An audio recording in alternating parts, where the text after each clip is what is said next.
So we're going to go up and bring that story up first. This is a huge win in Seattle. We're going to play this clip, and then there's also an interview that someone had with Kshama Sawant about this issue. And then I'm going to explain a little bit what the caste system actually means, because a lot of times I think when we talk about a caste system, we think of a country like India, but the US also has a caste system as well. So let's go ahead and get into that.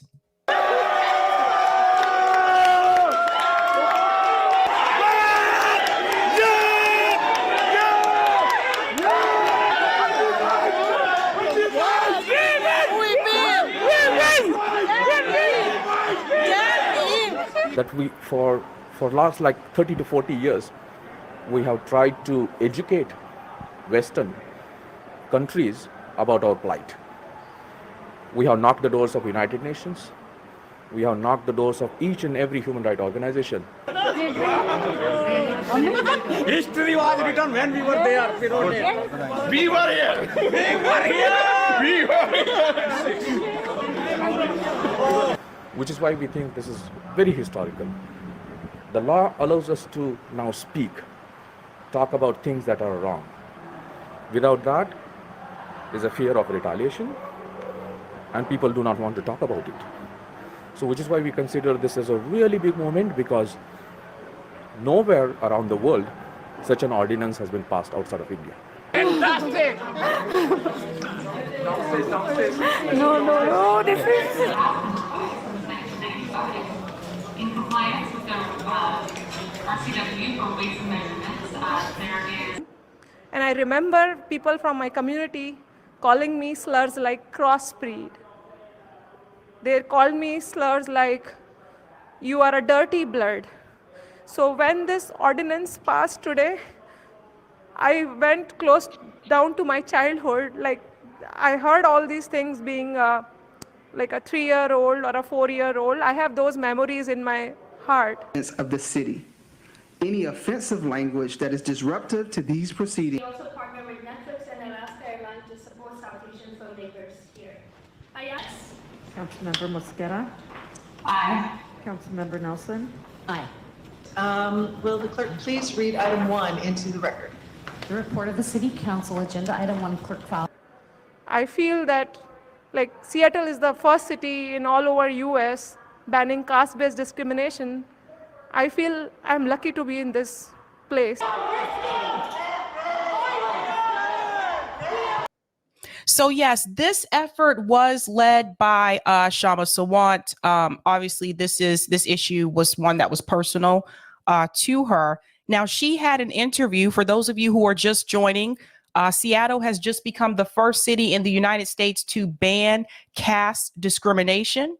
So let's go ahead and show you part of this interview with Kshama Sawant, where she goes into a little bit more detail about this. So here we go. Let alone oppression has not even been acknowledged really by any city in the United States. We don't have statistical data for Seattle, but we do know anecdotally from many tech workers who have come to me personally and told me that they face discrimination. As myself coming from a South Asian background, I grew up in India. I have been aware of the caste system, painfully aware all my life, throughout my childhood. And I know that my life is in no way unique. Caste is ever present in India, and it is important that we acknowledge it. This is absolutely the result of a grassroots efforts by many organizations alongside my Socialist City Council office. If you are watching this and you live in the Seattle region and you care about banning caste discrimination, then you have to be with us on the front lines. You cannot be you cannot just be watching this on the internet. Hello and welcome to the News Minute. In a move that could ensure greater protection for Dalit workers in United States, particularly in Seattle City, one of its council members, Kshama Sawant, has proposed a legislation to ban caste-based discrimination in the city in work. So this was actually before it passed. This was right before it passed. So I want to go ahead and scoot up just a little bit here.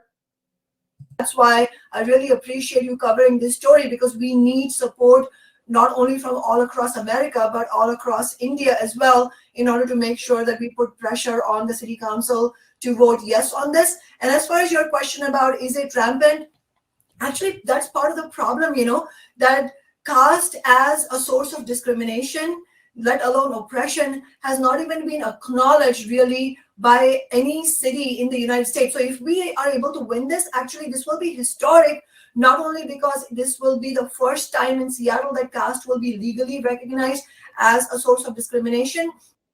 Let's pause there for just a second. If you notice, Kshama Sawant said, we put pressure on the city councilors to get this legislation through. And it did pass. So this was right before it passed. So this is what I said before about having that grassroots movement on the outside, which is what they had there in Seattle. Kshama has a lot of experience with this, obviously. They had a grassroots effort to put the pressure on the city councilors in Seattle to get this legislation through. Shout out to my comrade JB, says, congratulations to our family in Seattle. And Nick from RBN is actually going to be in Seattle soon to help Kshama with workers strike back. So just FYI, if you guys were not aware of that. So let's go back into this. In employment, in housing and education, but also because we hope that it will be historic in that this first in the nation legislation can then be won by working people, by immigrant community members in other cities as well.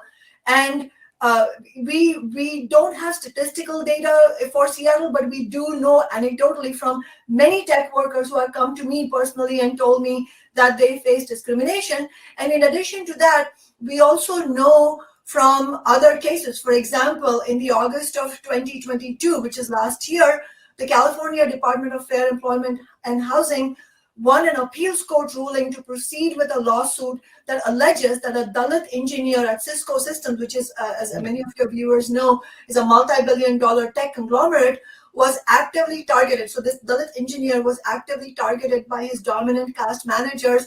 He was denied professional opportunities, raise, promotions because of his caste background. And in fact, in their report about this case, the New York Times wrote, quote, the technology giant got away with ignoring the persistent caste discrimination because American laws don't yet recognize caste discrimination as a valid form of exclusion.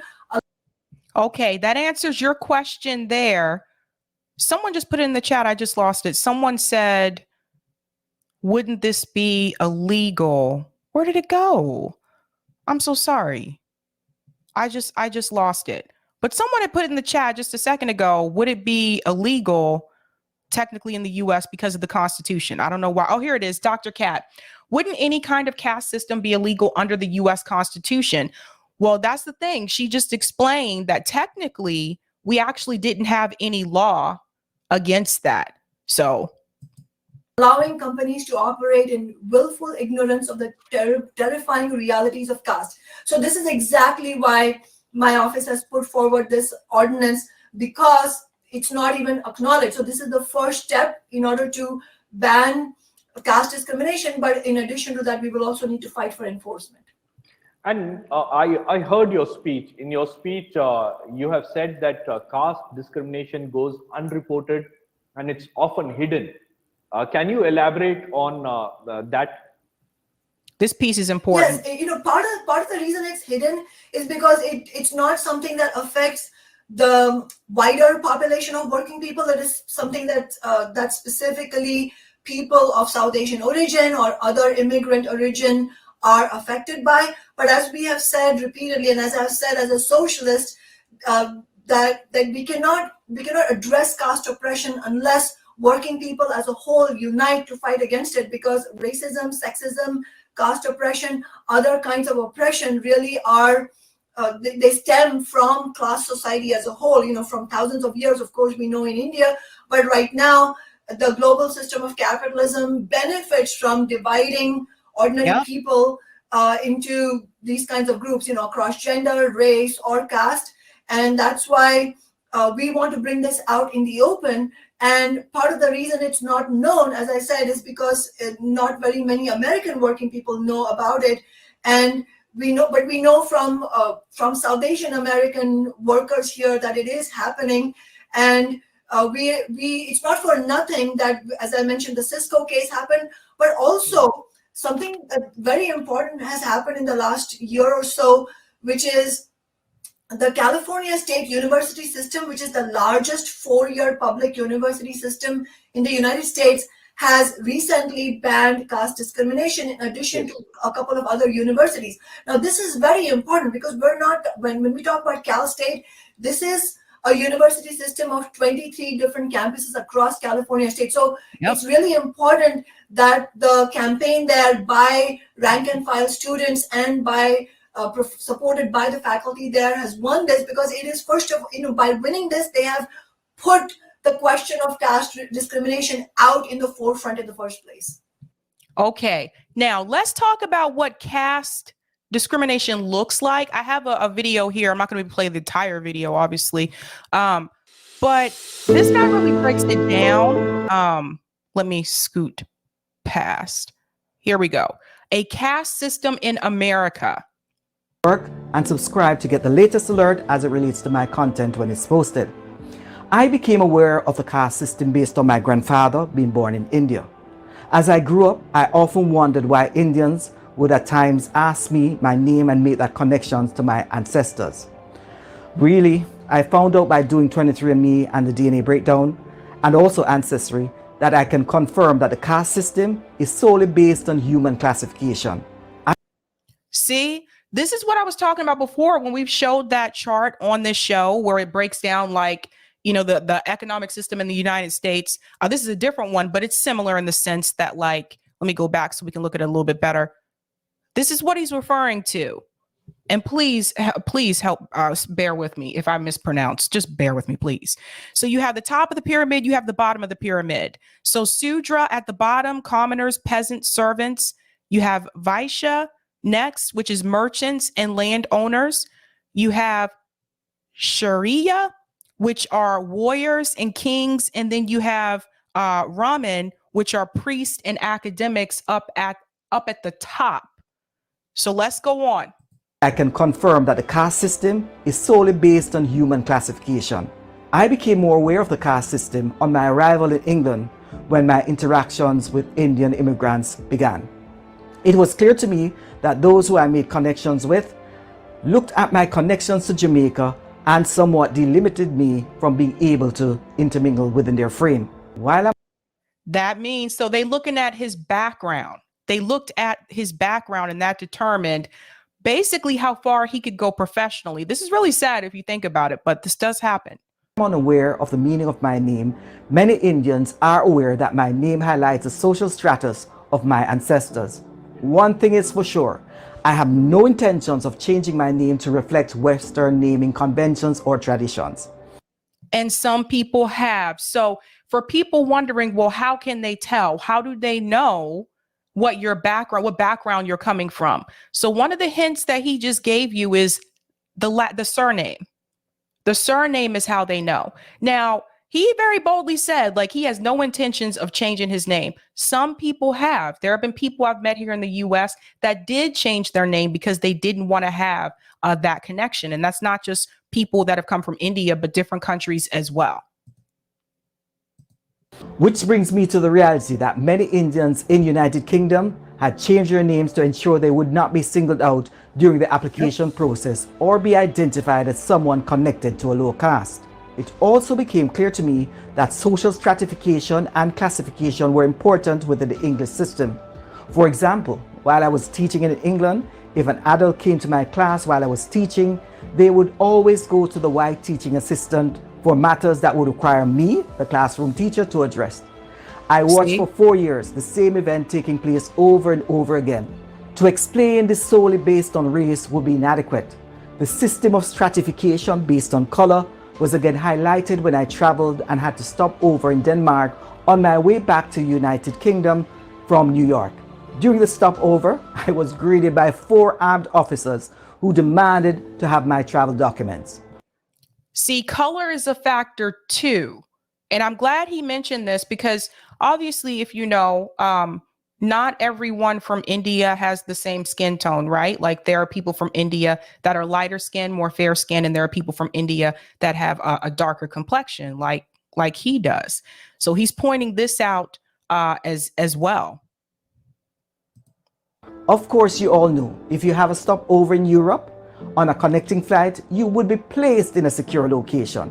While you might say this is profiling, what causes profiling? People are profiled because they are out of line, they need to be kept in line, or to ensure that they are reminded of their position or status. In many cases, there is no ill will by those who conduct these security checks and so forth. However, these actions have allowed me to understand that a structure for establishing status exists within many countries. A structure aimed at keeping one set of people within their space. The concept of a caste system has shed light on this structure.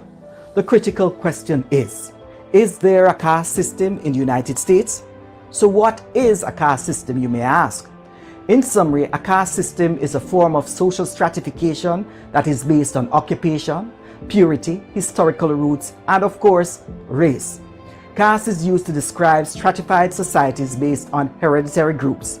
Let us not forget that America, in its institutionalization of slavery, created a system that created the most recognizable social stratification based on race. That remains today within our structure. While I have never used the word caste to describe our system, the recent work of Isabel Wilkerson sheds light on the need to examine United States racial structure using the pillars of a caste system. In her book, Wilkerson examines the similarities between the caste system in India and race in America. For example, she highlights Dr. Martin Luther King Jr.'s visit to India. In her example, she states that Dr. King was a special guest of the Prime Minister of India. On one particular day, Dr. King visited a school for the untouchables, the lowest caste in India. During the introduction by the principal of the school, Dr. King was described as the untouchable from America. The reality is the Indians knew of the struggles in America and the status of Dr. King. Many Indian-born academics now working in the United States are now able to see America's stratified society through the lens of a caste system. Yep. While many Americans may be horrified by someone connecting their system to the caste system, please remember, while the United States was supposedly founded on life, freedom, and the pursuit of happiness, we continue to have the lack of value for Black women and men in the United States, which leaves many families asking for the system to take its knee off their necks. In 2020, the world became more aware of America's structured system of oppression more than ever before. Let us not forget that America's history can be established based on the rise of capitalism, which coincide with the racial order in the United States. My arrival in the United States has allowed me to see that a structure is present. For example, when I go shopping, I could be asked to find the correct size for someone who is white, or if I'm at the airport, someone who is white believes that it's okay to stand in front of me. I am forced to believe that racism alone will not account for this structure. I just want to comment here for a second because I think there's something important to say. I have a friend of mine her parents are from India, but she was born in the United States and she had a sister. And one of the things she told me a while back was that people would treat her differently than the way that they treated her sister because her sister had darker skin. And she said, yeah, they're both Indian American. But even like when she was growing up as a kid, she said like she seemed to get more respect from people than her sister did. And so, yeah, this is still, it's still an issue. And I appreciate the fact that he's talking about his own experience as well. So colorism is a factor. And I think this doesn't just happen. When we talk about colorism, it's not just an issue in a country like India. It's also an issue in Latin American countries as well. My dad saw this issue when he was stationed in South Korea. He noticed this was also a thing. Like he would go to the store and he said there were just aisles of like skin bleaching cream, which you just don't see something like that in the United States. Yes, we sell it here, but you don't see like aisles and aisles of it. And so I think this is a global issue. It's not just an issue here in the US, not just an issue in India. It is a global issue. Let's go on. Therefore, I welcome the thoughts outlined by Wilkerson in her book, Caste, the Origin of Our Discontent. Wilkerson uses the framework of caste to analyze United States societal structure based on race. Wilkerson also believes that racism alone will not explain how our current system of oppression has continued over the longest while. Let me also end by saying, Wilkerson also highlighted that the Nazis in Germany at one point refused to adopt key elements of the United States system of racism based on the system being too rigid for theirs. I would recommend that you read this book. Please email me if you would like to join our book club. Our book club would focus on caste. Yeah, definitely check this out. He has other videos on his channel. The name of this video is called A Caste System in America, and the channel is The Learning Journey with Dr. Jawala. So definitely check out his channel. I thought he explained that very well. Now, Kshama Sawant actually, let me come out of here. Sorry. Kshama Sawant actually shared this information on her Twitter. She has been, talking about this on Twitter multiple times. And I think that if you don't follow her on Twitter, follow her. And then I'll show you. See, there's an article that she shared about this. But then there was also an announcement. I mean, there's several announcements. Breaking, the Seattle City Council has passed the first in the nation legislation. Oh, let me put this up here. Sorry. Make this bigger. Yes. Has passed the first in the nation legislation to protect people from discrimination based on their caste. The ordinance was sponsored by Kshama Sawant. So she has been sharing this information. I don't know if a lot of people have seen this yet, because I feel like this should have more. Oh, yeah, it has over 2,921 likes. So never mind. But hopefully, like, more people will highlight it, because like I said, like she's been tweeting this out over and over. Here it is here. Landmark, historic, monumental. It's interesting that we didn't have this passed already in the United States. And here's a tweet here she retweeted that said, the resistance is to recognizing caste discrimination alongside racial discrimination is not new, but it shows caste Hindu diaspora communities' anxiety around acknowledging their own role in perpetuating inequality within the larger South Asian community. So yeah, definitely check that out. I think she had some more. And Tacoma Mike also retweeted this as well. Kshama Sawant led the way on $15 minimum wage, and now she has led the way on banning caste discrimination. So when we talk about like these grassroots efforts, I mean, she's doing it. Like, and I think this is really important for people to understand. Kshama Sawant is not someone that's just online. Like, she's actually out there in the street, like fighting for these types of movements. And I think we need more of that. We need more of that, because I don't think she tweets that much anyway, to be honest. Let me see if I can pull up this thing here from Ron. Yeah, I don't think she really tweets that much. Maybe usually just like a retweet from her usually. But most of her time is spent, out there on the ground, helping the people and being within the community. So I think that's important for people to note.